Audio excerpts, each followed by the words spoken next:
Yep. Hello. Good afternoon. Lunchtime shift. It's always a good one, isn't it? And you'll have to bear with me because I'm actually full of cold. So the irony is you've come to a session about well-being and the speaker's sick. So I'll try and get through this as best I can for you all. It'll be fine. Be fine. Welcome to this session on building resilience, managing external pressure and internal stress. It's going to be a fairly interactive session. You'll have already seen there's papers on the sheets and worksheets. We're going to be working through those. We're also going to be using Slido for a few word clouds and polls. So you go to slido.com, and it's IBTM World, if you put that in. But we'll give you the nod when we're ready to go with those sessions.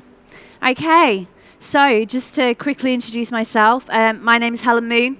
I'm Managing Director and Founder of a company called Eventwell. How many people have heard of Eventwell? Well, at least at the end of this session, you'll be able to say that you have. Excellent. I always like to educate new people. And it's good to see some men in the audience. There's another gentleman walking in the back. Does anyone know it's International Men's Day today? Good that the gentlemen in the audience are coming to a session to talk about well-being and mental health, which traditionally has not been a subject that's been too comfortable for men to talk about in the past. So I'm delighted to see you here, so thanks for joining us.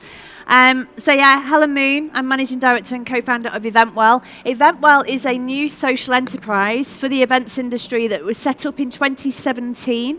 We're a mental health and wellbeing resource, and we're also the leaders of Event Wellbeing Week, which has been taking place every year in September since 2017. And then next year, in our fourth year, we'll be introducing Event Wellbeing Day to the portfolio, and that will be happening in February. And I'll show you those dates a little bit further along the line. But the reason Eventwell was born, and I'm going to tell you a little bit of a personal story for myself. I'm an event professional. I've worked in the industry for 22 years last month. Showing my age a little bit, I suppose, there. But I also, having thoroughly enjoyed, and I love what I do, and I'm deeply passionate about the industry and what the industry does, and as creatives and making things happen. But I also suffer and have to manage bipolar disorder. And it's a disorder I've had since I was 16 was the onset of that. But it was only diagnosed 10 years ago in 2009 when I suffered a huge career burnout, basically. I was working for a very large venue in London at the time. I was the only business development manager who worked for that venue. We used to come here every year. We would go to IMEX every year. We would go and do sales missions with London and partners. I was also travelling up and down the UK, visiting agents and potential clients. In the evening at the venue, I'd be entertaining clients in the restaurants and showing them around. I was a pretty busy lady, and there wasn't really much more room in my life for anything else, really. In 2008, I just got married as well. So what traditionally is seen as a positive life event can be incredibly stressful at the same time. So I had an awful lot of stuff going on, and the inevitable happened. I suffered burnout. But for me, it was a little bit of a turnaround because it meant listening to people's stories. I was able to go to the GP and recognize certain behaviors from a bipolar perspective that meant that I ended up getting the right diagnosis, because I've been misdiagnosed literally for 20 years with bouts of depression, missing the manic behavior, which would make me really, really quite poorly and ill at times because I wasn't being medicated right, my self-care plan wasn't right, all of that management you need to do when you have a mental health condition that you need to look after. So 2009 was a turnaround for me because it meant I knew exactly what was going on. I'd found out literally what was wrong with me, if that makes sense, in a positive framework, and I was able to settle my own self-care management. And I've pretty much managed my bipolar quite successfully since that time for the past 10 years. Most people would probably say someone with bipolar would see themselves as being mentally ill. I don't see myself as being mentally ill at all. I see myself as having a mental health condition that I have to manage, and I have to do certain things in different ways to other people. I certainly don't see that there's anything wrong with me. I don't see myself as ill, but if I don't take care of myself, I could become ill. And then Eventwell in 2017 really was born out of a love for the industry and talking to other people that I know in the industry that have mental health conditions, a desire from all of us really to make a change in the industry. A statement had come out from CareerCast in February of that year stating that event coordination was the 5th most stressful career. And there was a group of us kind of said, it's time for us to do something about this now. Let's get the industry motivated talking. Let's make it okay to have open conversations and forums in our industry about mental health and well-being. Because previous to that, it had almost been like a dirty secret that nobody really wanted to address or cover. So that's why Eventwell is here. So we have the campaigns, we have Event Wellbeing Week, we have Event Wellbeing Day now, we've got the resource. So people can go to find out all kinds of information that they would need to better plan their self-care. But we're going to talk about building resilience today. So in terms of that, what is building resilience? So resilience is our ability to adapt and bounce back when things don't go as planned. Life happens. Resilient people don't wallow or dwell on the future or failures. They acknowledge the situation, learn from the mistakes, and move on. Resilience is made up of 5 pillars, which you can see there. Self-awareness, purpose, mindfulness, relationships, and self-care. All 5 being equally as important for you to be able to build and manage your resilience. By strengthening these pillars, we in turn become more resilient. And by building resilience, we can also support our colleagues to deal with stress while minimizing the impact on their emotional, mental, and physical well-being. Being resilient does not mean being impervious to stress. What it does mean is that you're better at adapting to and coping better with stressful situations. Okay. I'm going to start with a few little exercises here now, and this is where we'll do a Slido, the first Slido. So what is mental health? If you go to the Slido app, you start entering in some words there of what comes up in your mind when you think of mental health. And let's see, for anyone who's not British in the room, English in the room, if you can put those words in your own language as well, and let's see how many different kind of words we get up there. That'll be quite interesting to see that. So yeah, what is mental health? What do you think of? What kind of words immediately come to mind?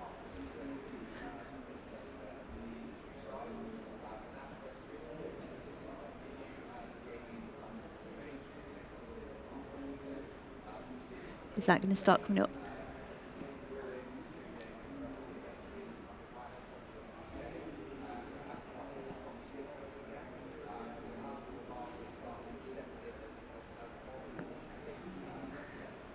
Is everyone putting words in?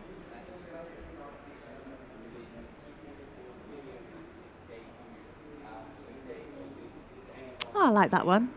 That's nice. Should we just leave it at that? Mindfulness, rest, peace. Good. Capacity.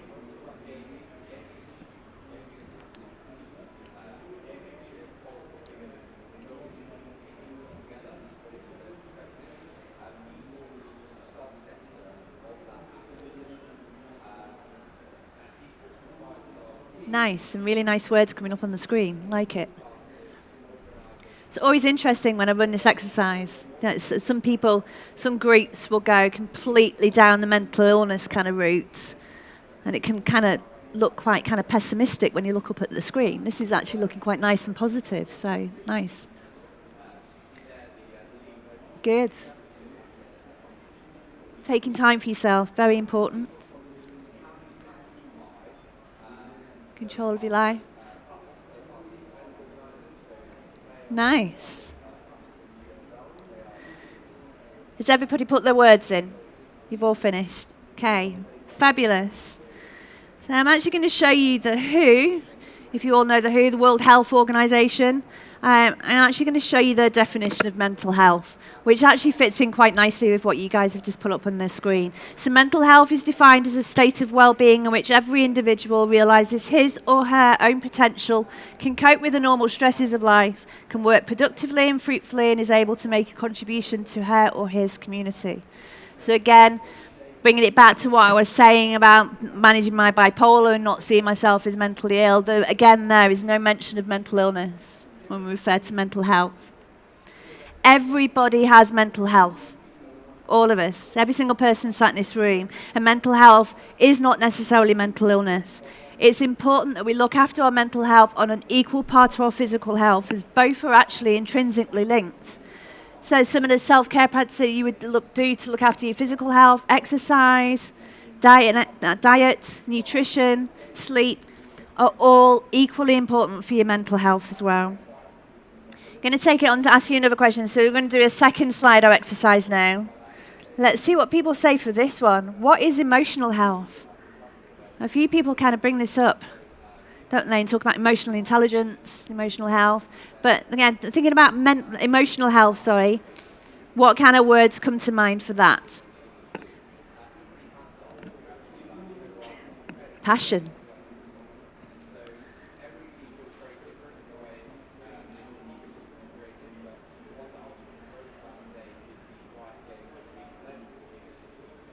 Contentment, emotional stability.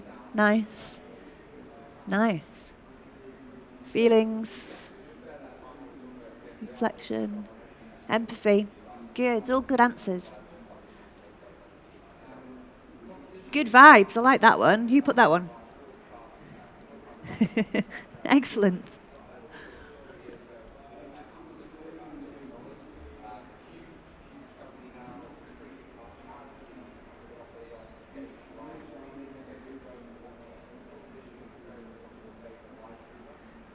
Excellent. If you all finished putting your words in, here we go. So I'll show you definition. This definition is from the NHS, the National Health Service in the UK. And their definition is: emotional health is about how we think, feel, and behave. Having good emotional health is important as it affects all aspects of our daily lives. Good emotional health is about feeling positive about daily life and work, and having good relationships with family and friends. So quite similar on a way to the mental health, but a little bit different when it's associated more about your feelings and thoughts. And equally important, again, to be looking after emotional health on an equal part of your mental and physical health. It tends to be the cousin of mental health and physical health that gets forgotten about emotional health. It's really important that you take that into consideration, because having good emotional health is a fundamental aspect of fostering resilience, self-awareness, and overall contentment. Okay. So, well-being wheels. So you've all got some pieces of paper on your chairs. So if you can, I'm hoping everyone's got pens. If anybody doesn't have a pen, your neighbour does have a pen, you can share. So we're a friendly group. This is a safe place. Okay. We're going to go through each of the different elements of the well-being wheels now. So basically, you can plot your own well-being wheels, and I'll just explain how it works. This exercise really is all about recognizing that good life skills plus a healthy lifestyle would lead to positive well-being, mental and emotional health. And this is a good self-awareness exercise, because it allows you to look at where you sit at any given time and then be able to make small changes that can make a positive impact on your health. So it's a really important exercise to carry out quite regularly, as often as you need to carry it out. Everyone is different, okay? And remember as well, when you're looking at your wellbeing wheels and we're looking at these different areas, remember that life-work balance, not work-life balance, the other way. We work to live, not the other way around, okay? So let's go through each section. So first one we're going to have a look at is the goal setting and planning. And basically what you're going to do is you're going to assess yourself and where you're sitting at the moment in terms of your goal setting and planning. Goal setting and planning is all about knowing where you want to get to and having a plan to get there. If anybody does any kind of strategic planning or strategic management, you know the golden rule. You've got your A to B, and your strategy is getting yourself from A to B. This is very much the same. Okay. So basically on your wheel, mark yourselves from 0 to 10. 10 obviously being good, and 0 being not very good. Just make a little mark, circle, in that part of the wheel in terms of where you sit for goal setting.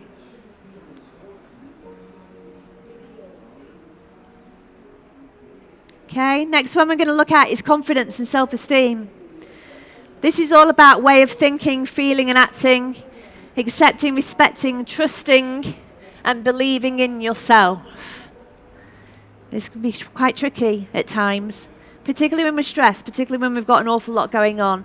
Confidence and self-esteem is normally the first thing that's impacted when we're having a tough time. Okay, because when you're having a tough time, you're starting to struggle a little bit, and you start to lose coping mechanisms, you start to lose that faith and belief in yourself.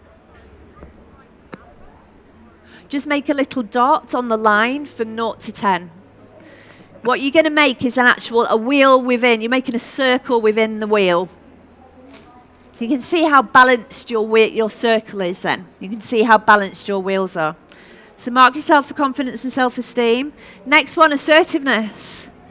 It's something we could all be a little bit better at, assertiveness in the meeting and events industry. Basically because we're yes people, aren't we? We're supposed to make the dreams happen. So it can be very difficult to say no. Assertiveness is all about your attitude and way of acting when you need to express your feelings. Ask for what you want. Say no to something you do not want to do. Okay? So if you don't want to go to great Auntie Margaret's 90th birthday because you're tired and you've had a busy week, it can be hard to say no to that, can't it? But sometimes you've got to. So this is what this is all about. So mark yourselves from 1 to 10 in terms of assertiveness. Positive outlook, all about how you see the world around you and how you interpret what you see. So this is all about the glass half full or glass half empty interpretation. Okay, mark yourselves there from 0 to 10 in terms of where you sit.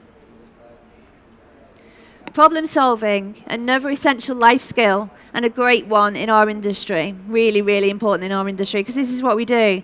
So this is about how you evaluate and make decisions, come up with new ideas for resolving problems and finding fresh approaches. So again, mark yourselves there from 0 to 10 in terms of where you sit. Mental flexibility, another important one. It's about behaviours rather than personalities. Some people are usually pretty flexible about some things and some people aren't. Where do you sit there? And mark yourselves from 0 to 10, 10 being good, 0 being not very good. And then time management. This is a funny one, time management, because we can't really manage time. Time keeps ticking on. We can't stop it. We can't change it. We can't take time back. We're not time travelers. The only thing we can actually manage is ourselves. So this really is about self-management. Excuse me. Yep, this is really about self-management. So mark yourselves here in terms of from 0 to 10 in terms of how good you are at managing yourself in the time you have allocated to do tasks and work. Okay. And then social skills. This is all about how you communicate, both on a professional level and a personal level. And it's how you connect and impact on others. So, it's all about those relationships you have with your family, your friends, colleagues. So mark yourself there. How easy you find to manage a relationship. How comfortable you are with meeting new people. Okay, so mark yourselves there from 1 to 10. Okay, so for your life skills, you should have 8 little marks there. So connect up your circle and see how it fits. And now we're going to have a look at lifestyles. We're going to have a look at that second wheel. First one, healthy weight. A lot of people obsess about their weights, don't they? Really. Confused, want to lose half a pound. Pound here, pound there, could do with losing half a stone. If your weight is within a healthy BMI, then that's all it needs to be. Rather than losing those extra pounds and stuff just to fit into your skinny jeans. That's men included in that, by the way. Okay, so a healthy BMI is from 18.5 to 25, that's ideal. And there are lots of tools on the web where you can go and you can work out what your BMI is. Or if you have a Fitbit or a health tracker, that will tell you. That will work your BMI out for you. Okay. Healthy diet. This is a really, really important one for people who work in our industry. Eating a good balance of healthy carbs and protein. You need both. to fuel your body for those busy times and get you through those periods. Okay. Eat the rainbow, you might have heard this before. So eating lots of colourful veg and fruit, as colourful as you can make it throughout the day. And then avoiding those refined sugars, which is really easy in our industry, isn't it? To just pick for a pastry or a cake rather than going and having something decent to eat. If you're busy on site and you're running an event day and you haven't really got time, put snacks in your pocket. So nuts, seeds, grab a yogurt. One of the other things that happens as well is, has everybody heard of cortisol? So cortisol is referred to as a stress hormone. It's actually a very, very important hormone within the body. It's not just a stress hormone. But when cortisol levels are high, which tends to happen when we're busy, it suppresses your appetite. So when you're on event day and you're finding it difficult to eat, it's because cortisol is suppressing your appetite. So anybody who's ran an event and got home at the end of the day and been absolutely famished and felt like they could eat a horse, that's because the cortisol levels have dropped and your appetite has increased again. Okay, so just bear that in mind on event day. So just nibble on stuff, but protein, carbs and protein. Grab yogurts and put some fruit in with it. Don't reach for the pastries. Try and avoid reaching for the pastries, because that's just going to give you a high of sugar and then it's going to hit. And when our brains need fuel, sugar is one of the first things it will go for. It's a very quick, fast response when your brain needs that fuel.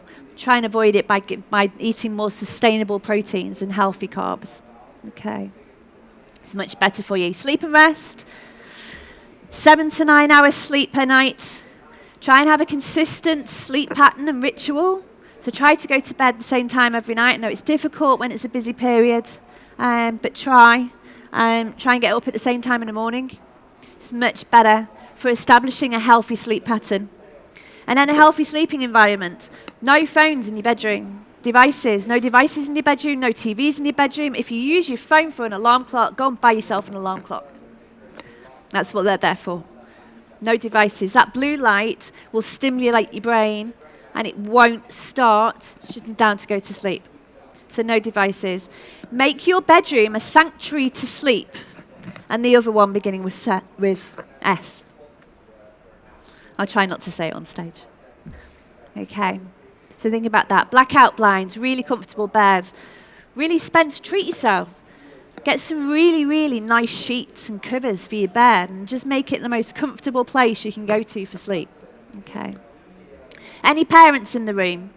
So we talk about establishing a sleep pattern. Book bath beds.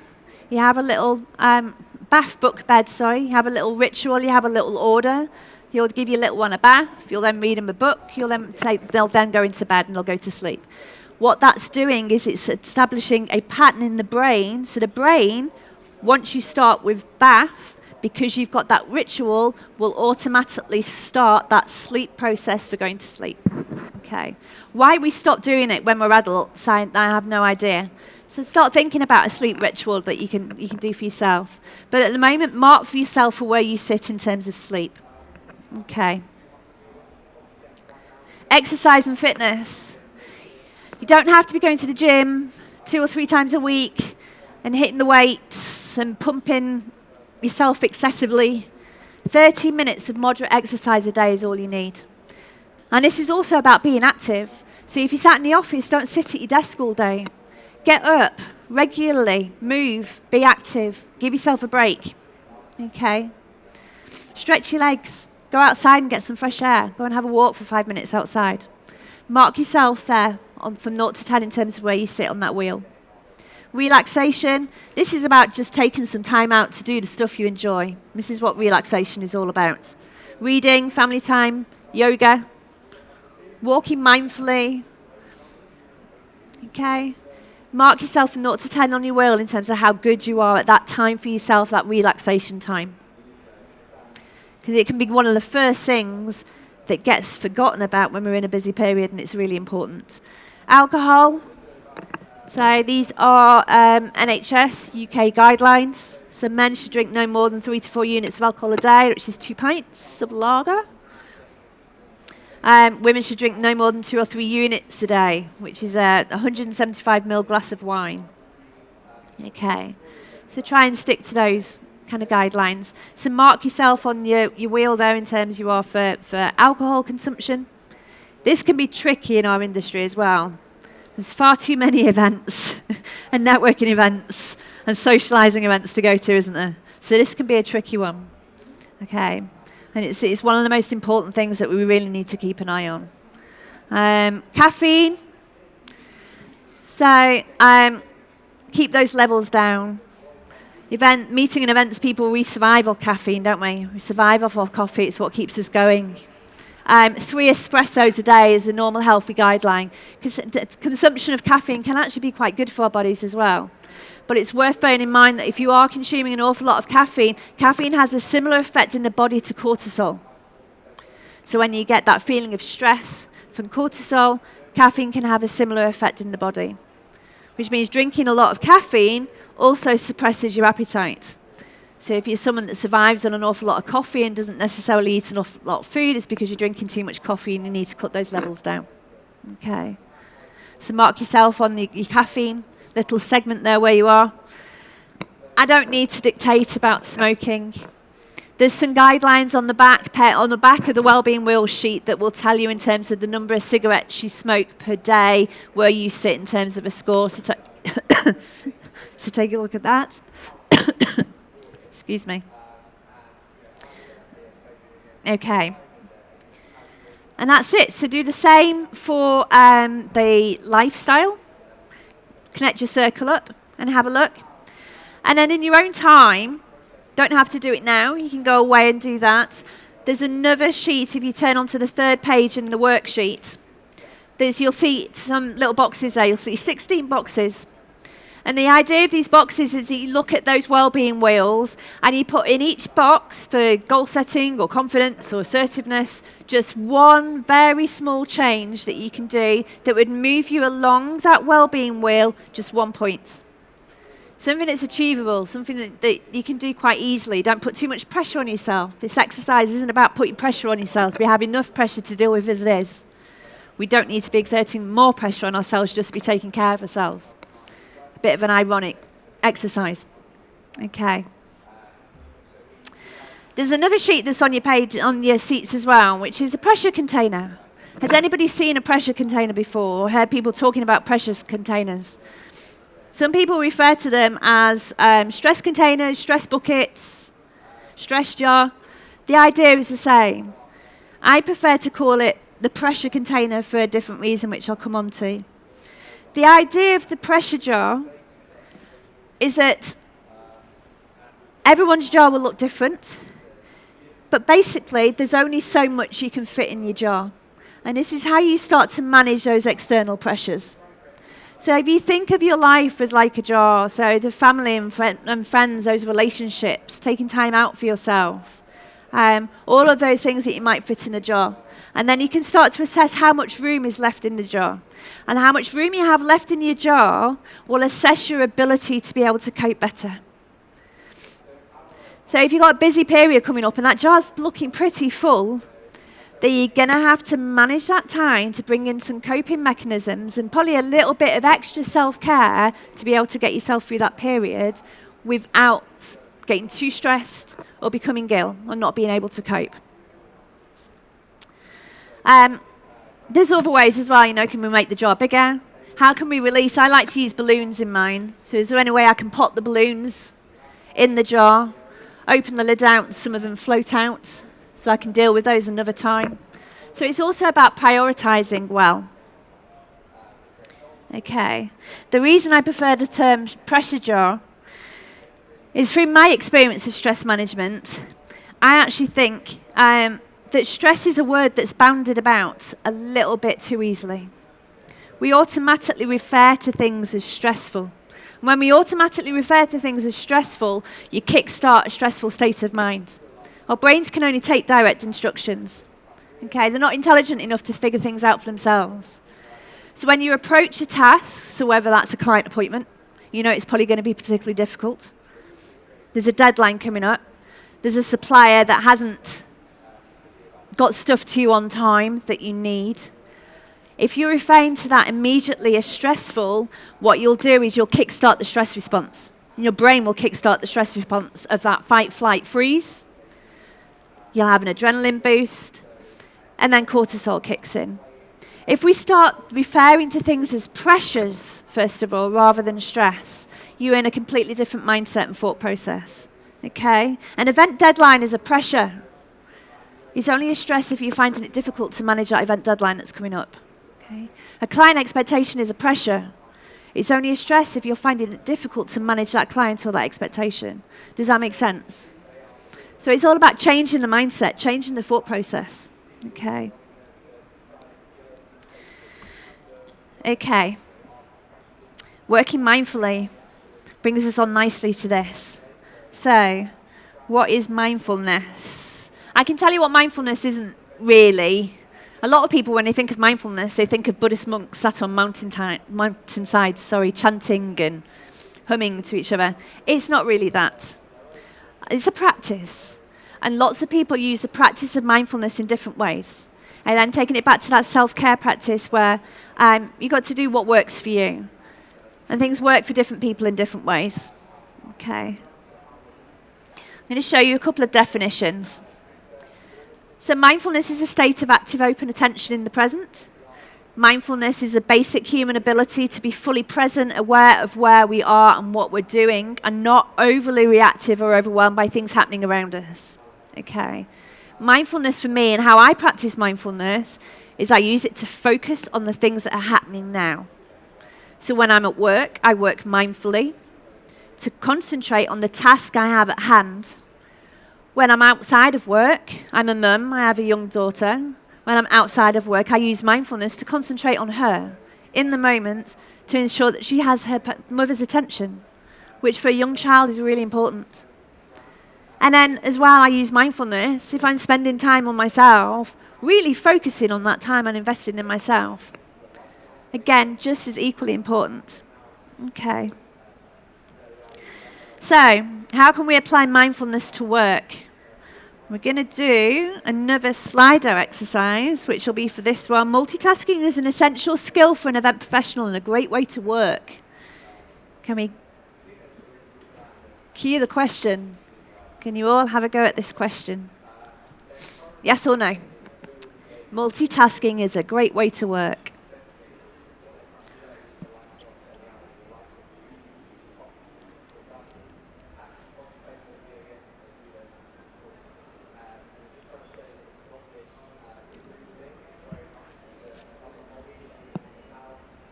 Oh, you're doing really well.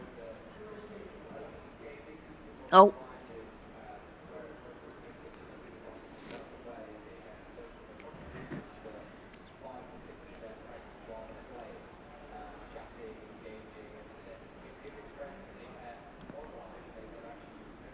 Interesting. Has everybody put their answer in? Should we show the answer? Cue the answer. False. It's not. When you're multitasking, you're at least doing one of those tasks badly. Again, bringing it back to what I was saying about the brain. The brain can only take direct instruction. It's not geared to be working on a million things at once. Just because you have a lot of things to do doesn't mean you have to try and do them all at the same time. A much more productive way of working is to prioritize your workload and then single task your way through your list.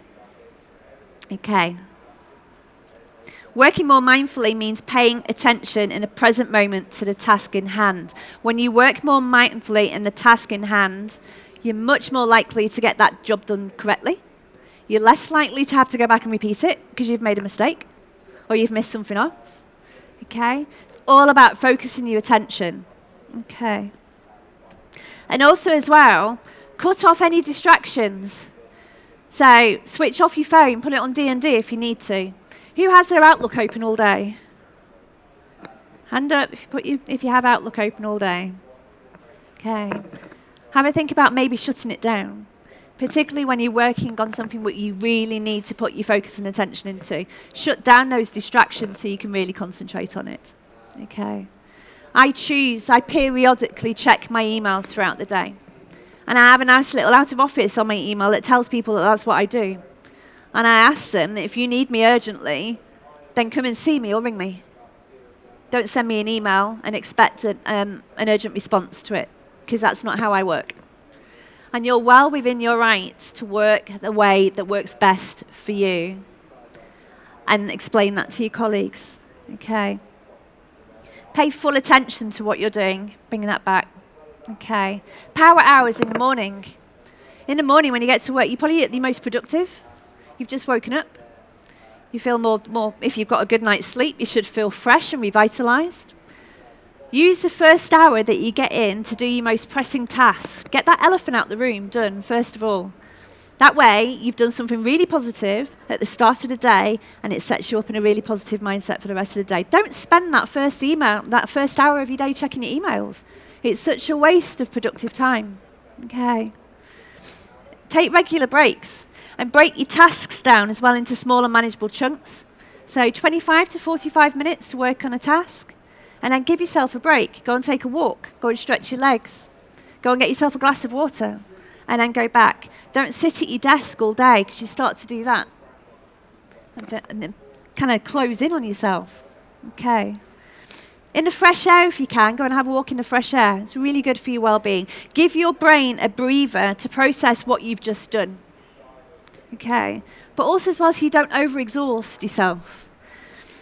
There is an Eagle Mountain Elementary School in Fort Worth, Texas, and teachers experimented with extending children's break time to 1 hour, more than twice as long as they'd done previously. The teachers claimed the children were learning more as a result. They followed directions better. They attempted to learn more independently.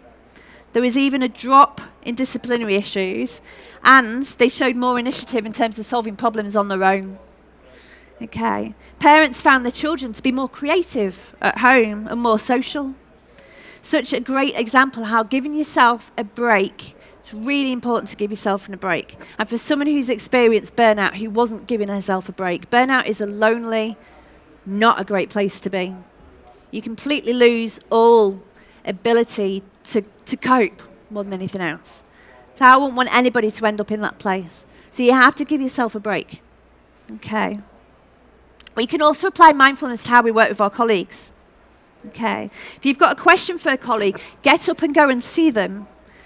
You'll tend to find that you're much more able to kind of solve a problem together face to face than you ever would do on email. Has anybody had those conversations with their colleagues on email where it's literally gone on all day and then something's been misconstrued or misunderstood and someone's read something the wrong way and then there's been tension and conflict and then mediation has had to come in, the line manager or your boss has had to come in to kind of sort it out?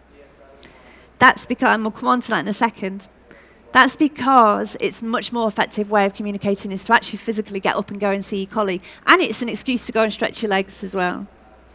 Okay. But also as well, think in the present moment of the tasks that your colleagues might have. So always maybe check in. Is it a good time to talk? Are you busy? Is there anything I can help you with? This is building resilience is all about building resilience of each other as teams as well. Okay. And I mentioned communication. So effective communication, something we talk about a lot. A definition of that, it's crucial to communicate effectively in negotiations to ensure you achieve goals. It's important within business. Effective communication helps to foster good working relationships between you and your colleagues, which in turn improves morale and efficiency.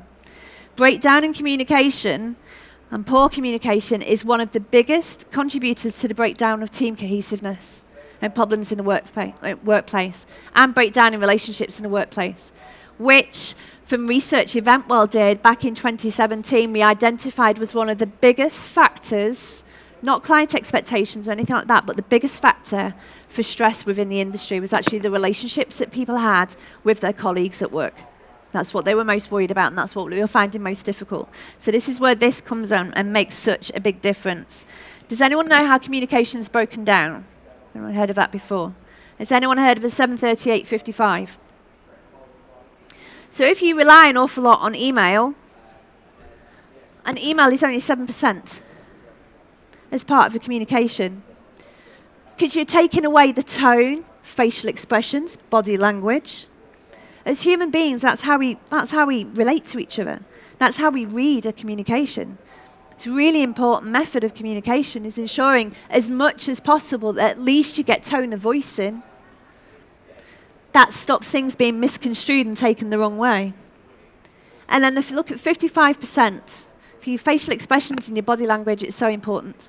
That's why if you want to talk to, you need something from a colleague, you need to work on something together, you're much better to actually meet up face to face and spend that time together. Spend that half an hour together working it out rather than doing email. Okay. Also contributes hugely to the overall well-being and mental health of teams. Okay. So we're going to go on to internal stresses at the moment. So we've covered the external pressures. Internal stresses. This is all about giving yourself permission, really. Being a little bit kinder to yourself. Being kind to ourselves is one of the most effective things we can do to improve our well-being and mental health. Give yourself a break. Cut yourself a little bit of slack sometimes. Okay. Be a little bit nicer. It's all about the pressures as well that we place on ourselves in the lead up to an event, how we work as event professionals, and how we've been told as a meeting and event professionals that this is a great way to work. Taking it back to that multitasking. It's one of the things we get asked in job interviews, isn't it? How good are you at multitasking? Oh, yeah, great, yeah. Give yourself permission to make mistakes. This is probably one of the biggest things. We learn the most from making mistakes. And expecting everything to be perfect. Allow yourselves to make mistakes like the beautiful, imperfect human beings that you are, because nobody is perfect. Okay? Accept that something will not always go to plan at an event. Something will always go wrong at an event or a meeting. It's how you respond to that going wrong and the actions that you put in place that will define you as an event professional, not whether nothing went wrong. Okay? There is no such thing as a perfect event. So people striving for perfection, cut yourself a bit of slack. Why don't you strive for excellence instead? It's much more achievable. Everybody's perfection is perceived in the eye of the beholder. You might have heard that before. My idea of perfection is very different to yours. Your idea of perfection is very different to hers. Okay? So there's no such thing as a perfect event. Events have people in them, and for that very reason, you'll never achieve it. So strive for excellence as well. Make it easier for yourself. Stop putting that unnecessary pressure on yourself for striving for something that basically all you're doing is setting yourself up to fail straight away. Okay. Give yourself permission to ask for help. This is a big one. Okay. Asking for help is not a weakness. Showing vulnerability is a strength. No one will judge you that you're not able to do your job or perform. You're not letting anyone down. Asking for help shows integrity. And it also shows that you're actually better able to manage your workload and do your job because you have more of an awareness of it. And you have more of an awareness about yourself at every given time and your ability to be able to manage that effectively. So again, it's bringing it back to that resilience, that self-awareness. Okay. Give yourself permission to work late. Now, this might sound like a funny one, but what this is about basically is ultimately in our industry, we work a lot of hours. We work a lot of late nights, particularly in a lead up to a meeting or event. It's inevitable. It's going to happen. Those deadlines are coming. You can't move the event. You can't change it to a different week. It's happening. You have to put the hours in. But the way you can manage this better is rather than just working when you think you need to work, set a day each week that is your work late day. So make it a Tuesday. Tuesday is a day that you will work late. And what you're doing around those days is you're allowing yourself that time for yourself, for your friends, for your family, for the relationships, all of those relationships and that social element of building resilience that's really important. Okay?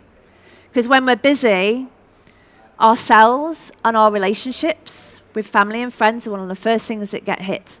One of the first things we drop. Then after that, we start dropping, looking after ourselves a little bit more, our appearance.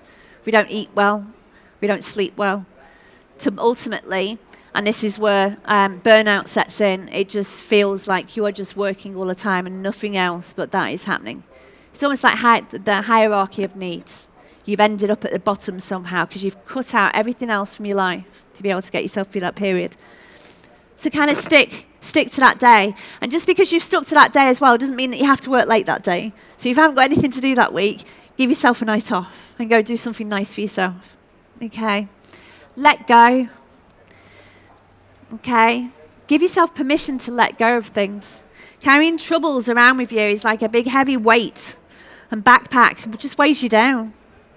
Accept that there are things that you can't control. You can't change the past. You have no control over the future. The only thing you control is yourself in the here and now. So again, cut yourself a little bit of slack. And also delegate. This can be tricky for event professionals. I mean, most of us are control freaks. I know I am. I find delegating really, really hard. You always say to yourself, don't you, it's much quicker if I do it myself. So delegate, okay? Let go of things. Give yourself permission to say no.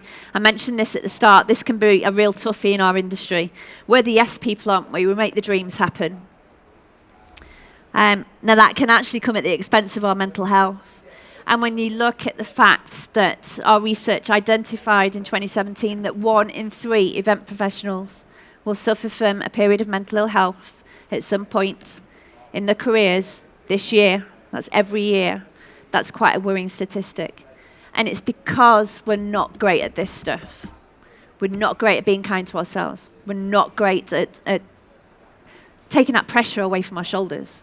We put a lot of pressure on ourselves that we don't need to because we have enough external pressures to deal with. Okay. And then take a break.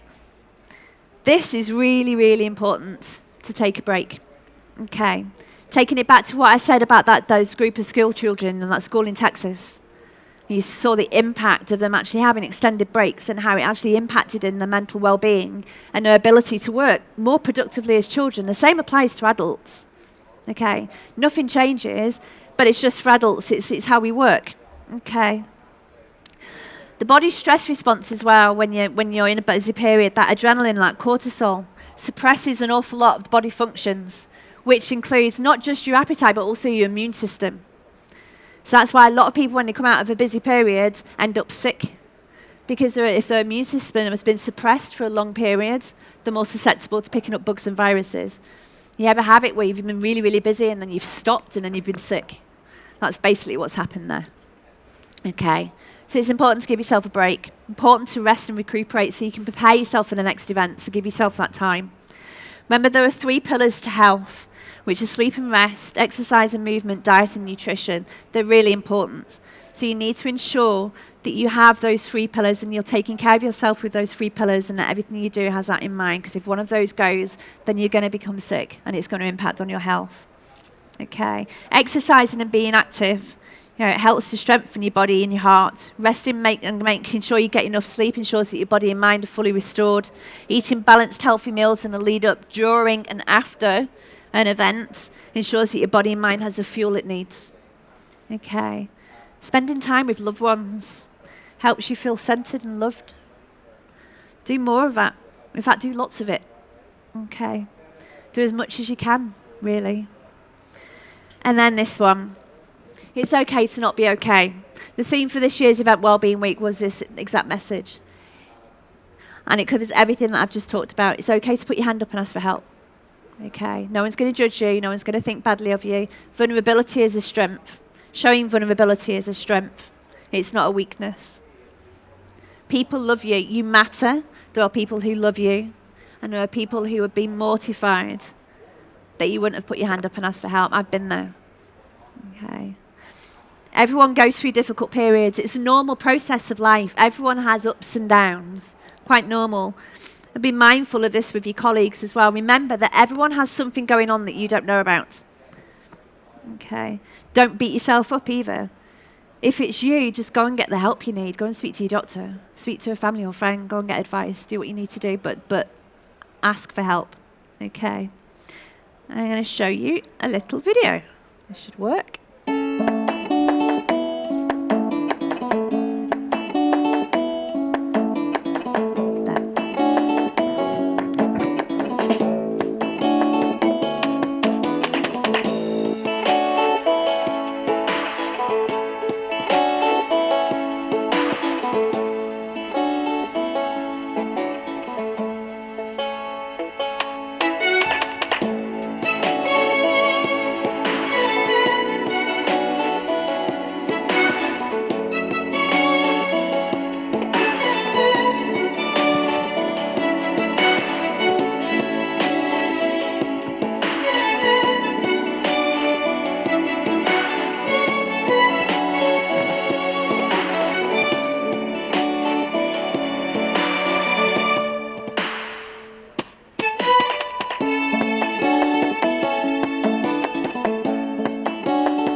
Okay. So does anybody have any questions? Yes. Yes. Yes, we can make sure that you all get a presentation. Absolutely. Anybody else have any questions? Oh, yeah. Hello, Helen. Regarding the pillars that build resilience, which one is the hardest to learn, build, in your opinion? Self-awareness, probably, is probably the trickiest one. It's very difficult to be aware of yourself, aware of how you impact on others, aware of how others might see you.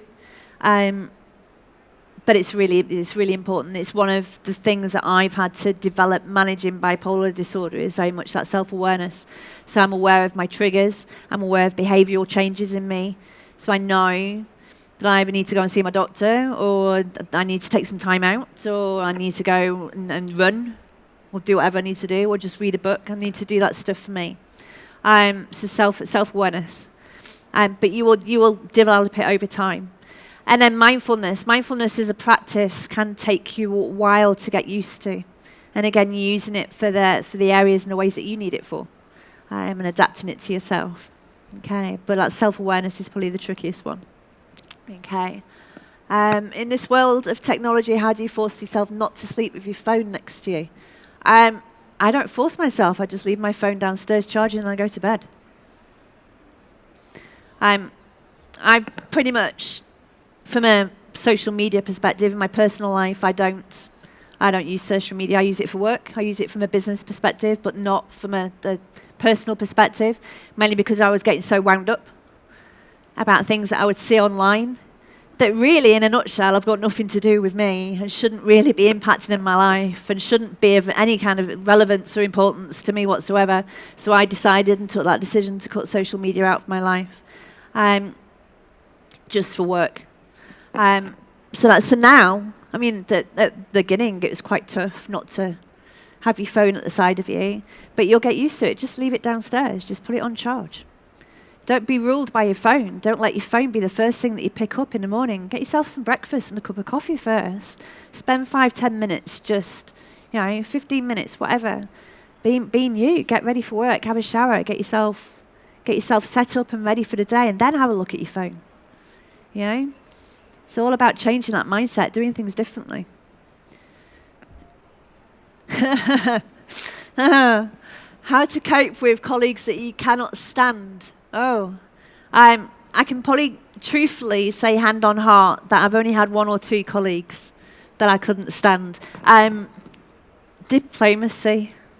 And again, if you've got a tricky relationship with a colleague, then the best way normally to kind of solve that is to sit down and have some kind of mediation and have a conversation with each other, particularly if something's making it tricky at work and it's causing a lot of stress for you, then that's where mediation can come in. So if you have got a colleague who's making life difficult for you, then again, this is about putting your hand up and raising it. Don't internalize it on your own. Go and speak to your manager, go and raise it, do what you need to do to get that solved. And then sometimes you tend to find that just sitting down and having a conversation with somebody can solve an awful lot of things. Taking it back to that email, we spend so much time on email and then you infuriate yourself and it's like, I can't believe they just said that to me on email. And it's probably not what they meant to say. They meant to put it in a different way. So, just have a conversation with them. And if it needs to be that you don't spend that time with each other really that much as a colleague, then establishing healthy boundaries is really important for your well-being as well. Negotiables and non-negotiables. Have a think about that. So if you've got a colleague that makes life difficult for you, limit that amount of time that you spend with that colleague. Okay. Have it on a need-to basis. So when you need to deal with that person, deal with them then. Would say people that work in the events industry makes you more prone to developing mental illness, burnout than others? For all the reasons that I've just talked about, yes. Research that we carried out in 2017 when we started identified that 1 in 3 statistic for event professionals. So 1 in 3 every year will suffer from a mental health illness condition, period, with stress, depression. When you look at the normal statistic for people in the workplace, it's 1 in 6. This is for the UK, so these are statistics for the UK. The general statistic in the UK, so this is people who are in work and out of work, is 1 in 4. And it tends to be a little bit higher for people who are out of work, because you tend to find that people out of work are more susceptible to stress and depression. So yes. But also as well, because we're not great at that self-care element in the events industry. I mean, when I started, there was nobody educating on this stuff, and the self-care elements that are so important for what we do and what we need to be doing to take care of ourselves. So I know so many people that have suffered from burnout. So many people that come and talk to me and say they've suffered from burnout. And that's because we push ourselves and push and push and push and push and push. And sometimes you don't know when to stop. So yes. But we're getting better. We're having open conversations and forums, and all this can do is educate and encourage people to be taking better care of themselves and look after themselves better. Okay. How can you support a work colleague who's having a tough time? One, let them know that they can come to you. Ask them if they're okay.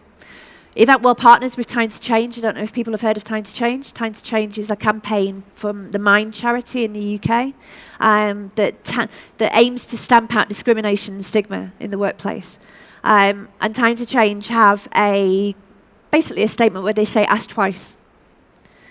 So there's lots of Brits in the room, as you imagine. It's typical for a Brit, if you ask a Brit how they're doing, they'll just go, yeah, fine.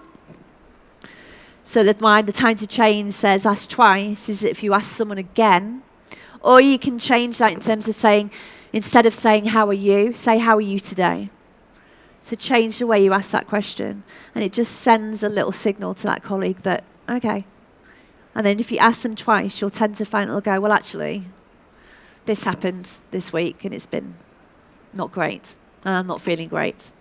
But just by letting a colleague know that they can come to you, that you're okay, that are open to having that conversation with them, it can make a big difference. They might not come to you straight away, but you'll tend to find they will come to you at some point. So that's how you can support your colleagues. Just check in on each other from time to time. Take care of each other. Okay.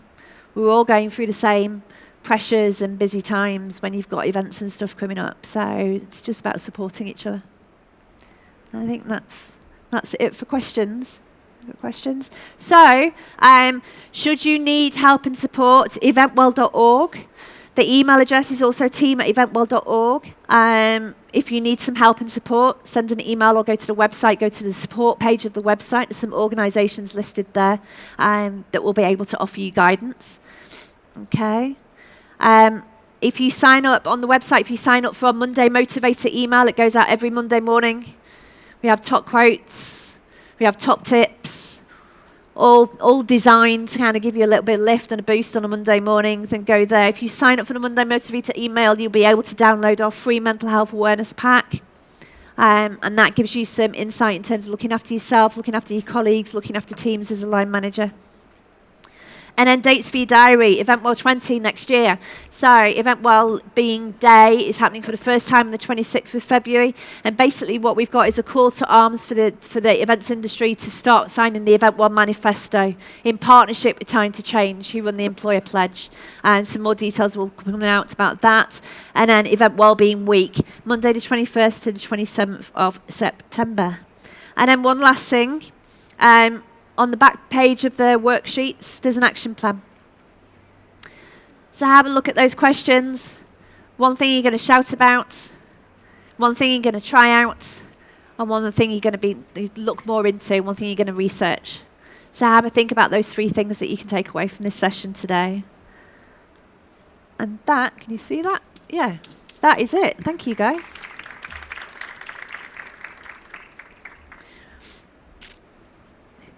So once again, I didn't get the concept. So this is the pressure. So the pressure's flowing in.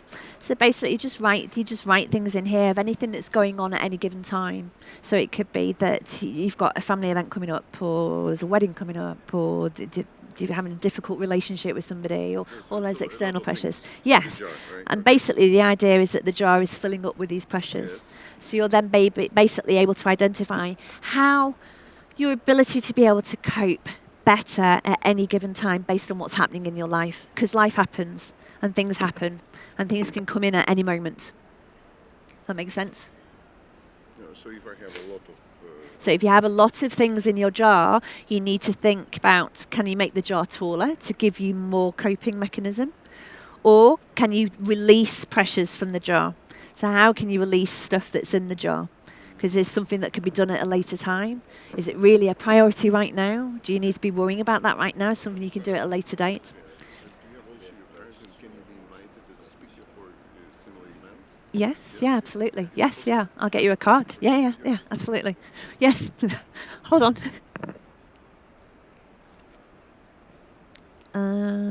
Du- du- du- du- du- du- du.